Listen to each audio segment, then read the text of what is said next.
Hi, today we're going to talk about tent pole cord retentioning, putting new cord in these. I've noticed on my tents, I've had them a few years, and the cords are getting kind of real sloppy. The elasticity has gone out of it. So what I'm going to do today is I'm going to show you how to properly put a new cord into them, and show you how to measure the proper length so that you're not sitting there fighting with these things. You can see right here how hard it is when the cord gets bad. And this one's not as bad as some of my other ones, but as you can see, I've got to sit here and push them in, and they can come out when you're trying to get them through the tent. So what I'm gonna do is, to start with, show you what cord I'm using. I'm using the MSR cord. And now this is expensive, it's like 20 bucks a roll. And if you're gonna do a big tent, it might take 2 rolls of this. But I like is they come with this little clip, and I'm gonna show you how that works in a little bit. I've got another one here in my pocket, and it helps hold the cord. You could tie a knot in the cord, I can show you how to do that too. But I just like the quality of the MRS cord. The elasticity lasts longer. I've done it in other tents years back when they first come out with this, and it works good. Now, if you don't want to spend that kind of money, you can go to REI, or you can go on Amazon online, and you can get 3/32 line or 1/8 line. This is 3/32. I was going to use it because that's what came in the original Snug Pack cords. You can buy the cheaper kit here, and I use these as spares, as backups, just as an emergency. 18-foot piece of cord. In case one of the poles cord snaps for any reason, and it's 3/32. It's pretty thin. What I went with, of course, is the 1/8, and I'm going to show you how I use that and how you measure for it. The 1/8 is thicker, and even though the cord or the rods are made for 3/32, you can use 1/8 in there. It'll work just fine. It makes it a little more, to me, stronger when you're bending it. In fact, puts more tension on it. I like that. So let me go ahead and get started. First thing you do is take your rod and assemble it to fully. Make sure that it's completely assembled, none of them are short. And you're gonna wanna measure the distance of it. And I've already done that to save a little time, but as you can see, if you go from where it actually hooks in here, it's 165. You don't go to the very end, you go to where you're gonna tie it, which is under here, okay? And then what you do is you use a calculator, and you calculate the 165 inches, and you go 0.75. So 0.75, and you'll come up with a number. Then you take that number, divide it by 12, and it'll give you feet. Or you can just use the inches that you did by going 0.75. Because you want your cord to be about 75 to 70% of the original length, because you want it to be under tension. So I'm gonna go ahead and start this. I'm gonna take a quick stop on this, and I'm gonna get the, I forgot to get the Leatherman tool to take this apart, and we're gonna get started on it. Thank you. Here's what we're doing. We're starting off again. I had to get the Leatherman tool so I could loosen these up. Most of these are threaded in, and all you have to do is just turn it and it'll unscrew. And when you pull it out, you'll see your cord that's in there. And you can usually just pop these off, like so. And what I like to do though is I'll cut it so it doesn't get hung up in the pole. So I'll cut it off, and I'll just slowly, I'll leave the cord in here. And why I do this is because you wanna make sure, you're gonna show all the way down, that your sections stay together, because some poles are curved. These happen to be straight poles that flex, but some poles are curved. So you want to make sure that you keep it together. So here's what I do. I slowly let go of the cord, and then when I start doing this, I'll pull it out one at a time like this, keep it in order, and I will then run my cord through. And the reason I start from this end is because I stick the male end towards me first, and I'll show you here when I finish get it started. When you go to run these through, the cord through, as you pull these sections off one by one, it's easier to run it through this male end first than try to force it through the other end, because you run the 1/8 cord in there. So it's easier to start at the male end running it through. If you try to start at the female end, it's just a little more difficult. So let me go ahead and tie this off on this end and get started and show you.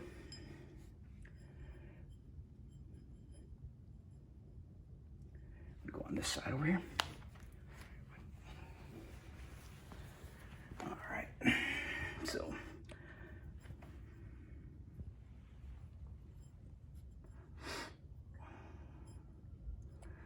my glasses. I didn't even need my glasses practically here. So blind without my glasses. Do you have my glasses up there?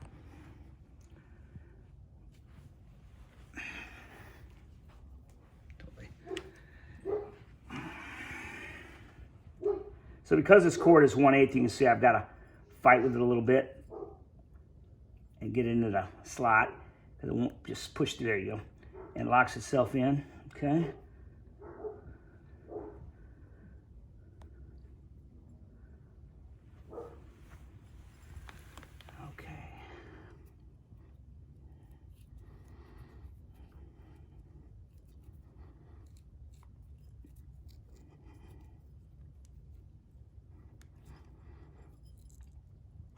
And this kind of knot then keeps it so it stays straight down the hole.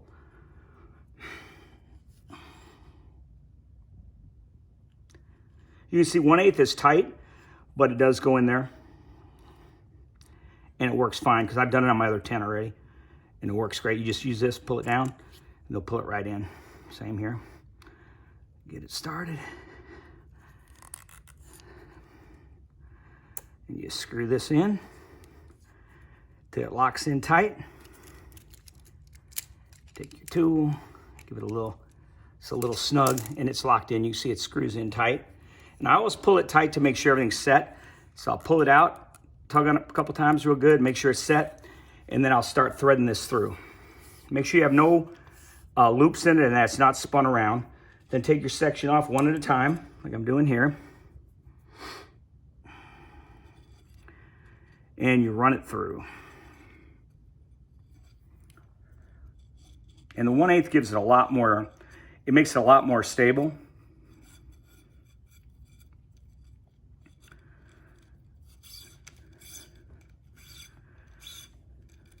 And I'll show you when I get down to the end how easy it is to hold the tension on this.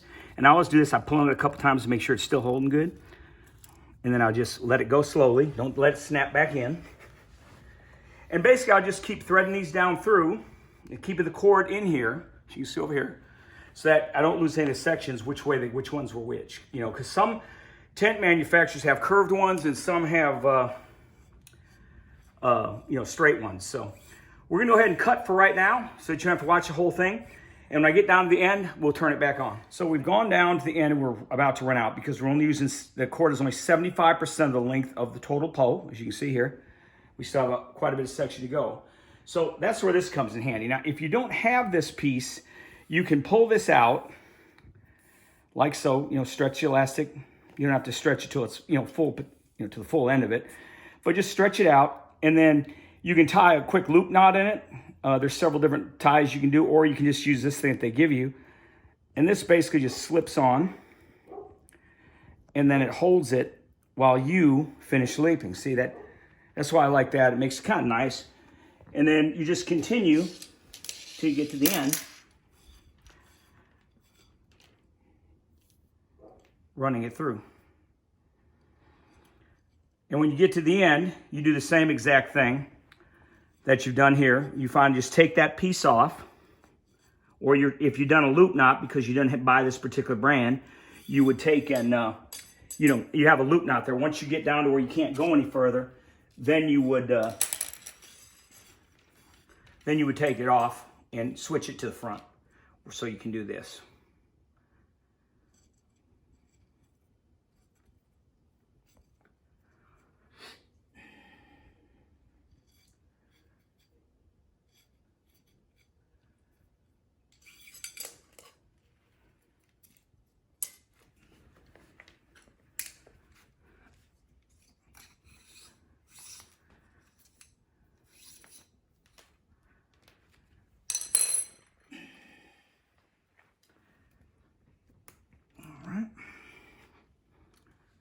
Come down here, put the last one in.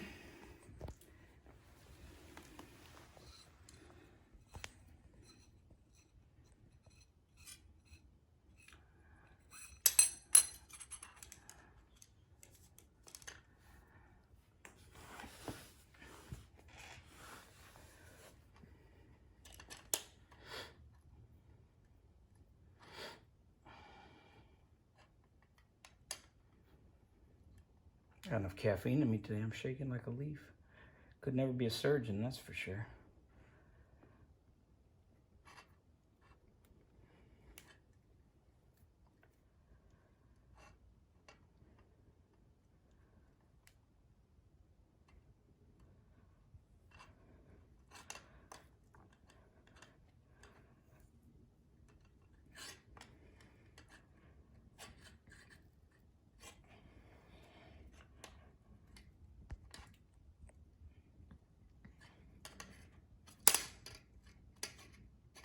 Always make sure I get it real tight, because it is elastic, they can come unraveled, but this knot really works good for that.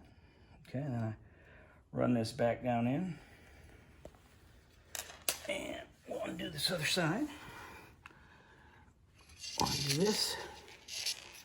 Let that go into the slot. In here. Back this out. Slide it down in the hole.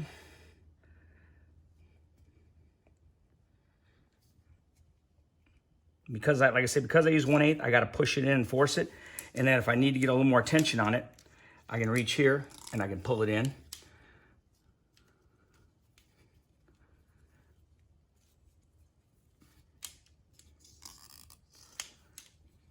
And there we have it.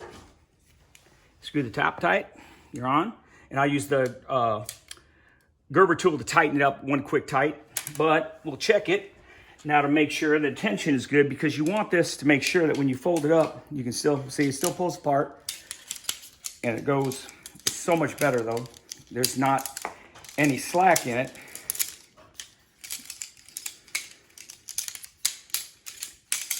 And there you have it.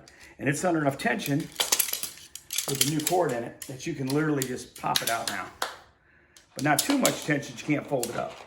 And then this is so much better than the old one that was messed up. And you see, you pretty much just snap these all together. Boom, you're done. So that's how you do it. I hope that helped you.